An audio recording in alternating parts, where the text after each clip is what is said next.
Scrolling on Reddit nowadays is a bit like playing a millennial version of Minesweeper. One moment you are enjoying butt cracks of grown men, and the next moment you are being given a lesson on the dangers of white men. Though it has not always been like that. For those of you who do not know, many years ago, Reddit began as a niche, small social media platform primarily used by nerdy and tech-savvy young men. But today, its popularity has exploded, becoming one of the largest social media sites in the world. Here comes the money. Here we go. Money talk. Here comes the money. Of course, with such rapid user base growth, it also means the demographic has changed a lot throughout the years. A bit like how Facebook began as a place for young people to socialize with each other online, where today it's a cemetery in the making where boomers fall for badly made AI posts. What are you doing? I'm adding this Now to are you a prostitute? I'm adding this No! to your cache. No! Throughout the years, you can actually pinpoint almost exactly when the culture and the user base changed on Reddit. The 2016 US election, Trump's double terms, Abu Bakr al-Baghdadi is dead.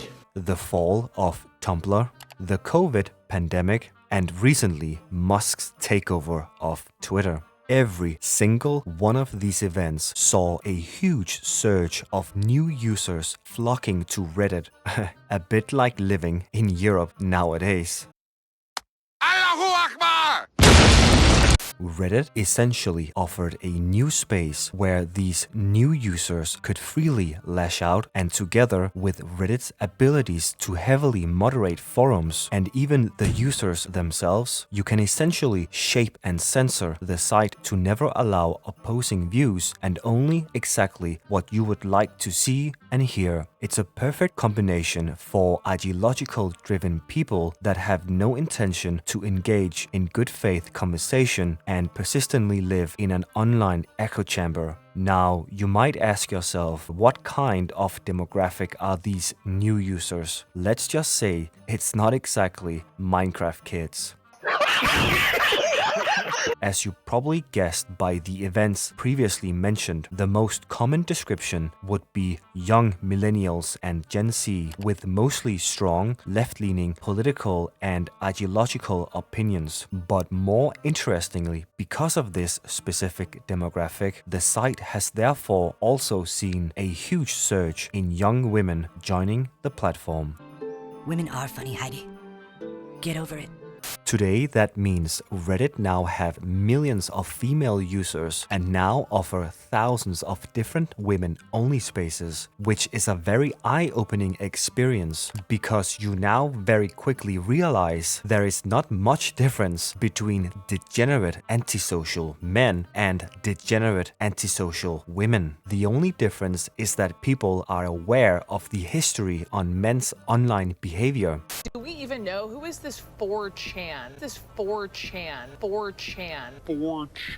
But in this day and age, just on the opposite side, truthfully, it's no different as well for some ladies.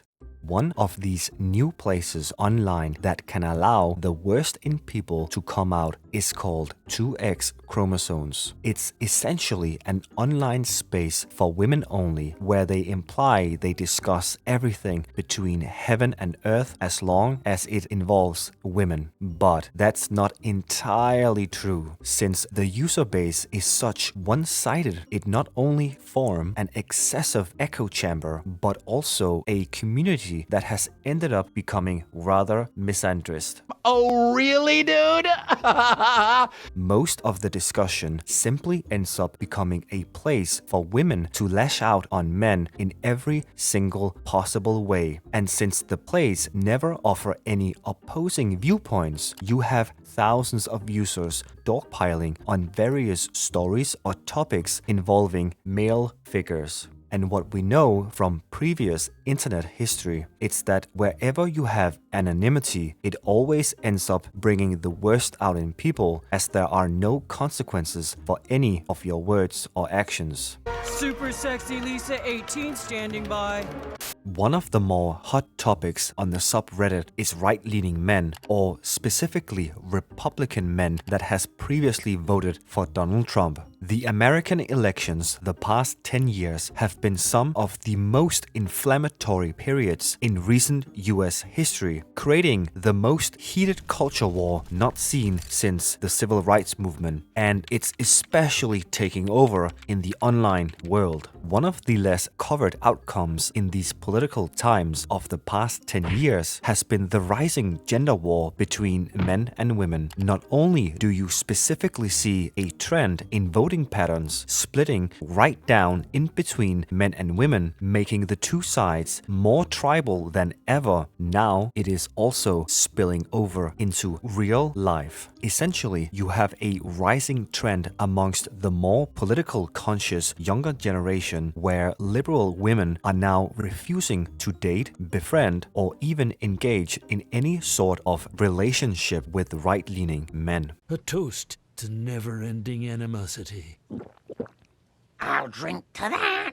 Enemies forever. Which brings us back to Reddit. Recently, one of the more eye-popping posts appeared on the site. To give you some backstory, the original poster is a girlfriend that secretly used the women-only space 2X chromosomes because she needed good old-fashioned relationship advice. She begins her story telling how she has started a new relationship with a new man after she dumped her long-term ex-boyfriend of 5 years. She proceeds to describe how her new relationship and her new boyfriend is almost perfect in every sensible way. He is super empathetic, respectful, funny, cooks well, takes initiative. He is focused on self-improvement in his job and personal life, has a great job working in a program to help veterans and their families, has a house, is amazing in bed, we get along, and have some common interest and hobbies. On paper, it's amazing. Amazing is saying it lightly. With modern-day divorce rates, what you are describing is a partner through and through, exceeding what most humans will ever experience even once in a lifetime. This is when the story takes a spin. I knew he had some conservative-leaning hobbies. He was in the military, so we talked politics. We are in agreement on being pro-LGBT. He is pro-choice. He believes in universal healthcare and improving social programs for low-income people and those with addiction issues. He is staunchly against ICE raids and deportations. He is super pro-mental health. I was like, cool. Maybe we'll be good. Cool is a very interesting choice of words. It makes it sound like you are doing corporate mid-year performance reviews of your potential boyfriend. What you describe is not only a partner that holds incredibly humane values, but actively takes proactive real-life action to help people around him. So you might ask yourself, what is the issue? But wait!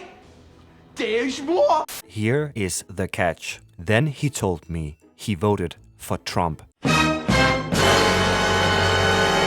Twice. I asked why. He said that he felt having a Republican in office would be good in times of war, and he saw economic improvements last time, so he felt it would be beneficial this time. Good morning. All three major US stock indexes posted record closing highs again on Tuesday. The Chinese army conducted 2 days of surprise military exercises in the Taiwan Strait.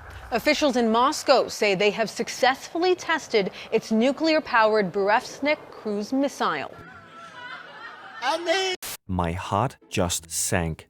I feel nauseous. I don't get it. He seems so amazing and practices what he preaches. So why? He's on vacation for 2 weeks, so I have time to figure out my feelings. I just want to be happy. I am 28. I was hoping to be married to my ex and living with him now. The guy you broke up with, by the way.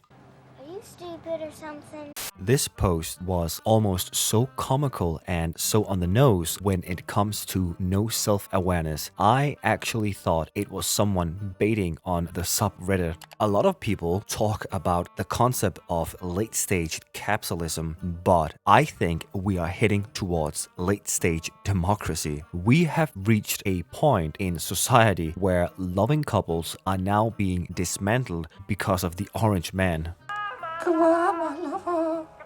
Goodbye, my friend.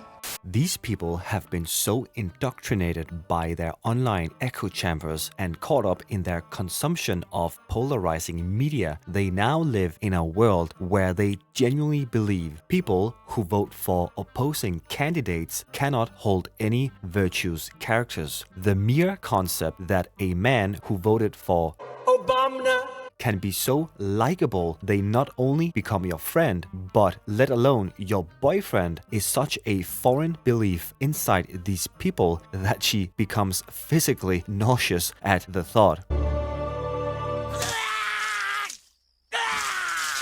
Though here is where it gets increasingly interesting. Her story gains immense attention on the forum, with thousands of fellow users and women joining in on the topic, all of them very eager to express their opinions on this man. The bottom line is, every single person is cheering her on, encouraging her to immediately break up with her boyfriend. No remorse, no hesitation, no question asked. Donald Trump? Yeah!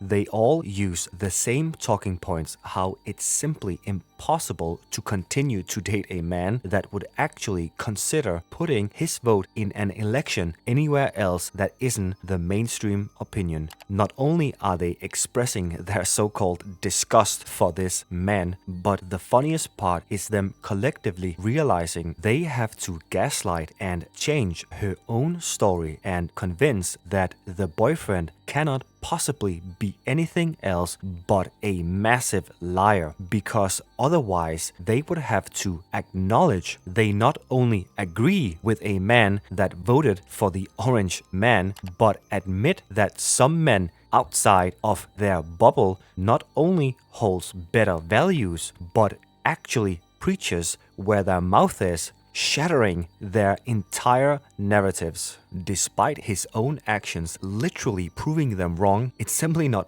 possible in these people's heads that such men can hold such good and virtuous values. Because of politics, he cannot be anything else but a cartoonish evil human. Because of course, caring about your community and your fellow men and women for some reason is a concept only designated to the political left. There are not thousands of examples of people in red states or neighborhoods when it comes to volunteer work, charities, family events, and showing immense love and care for the people around you.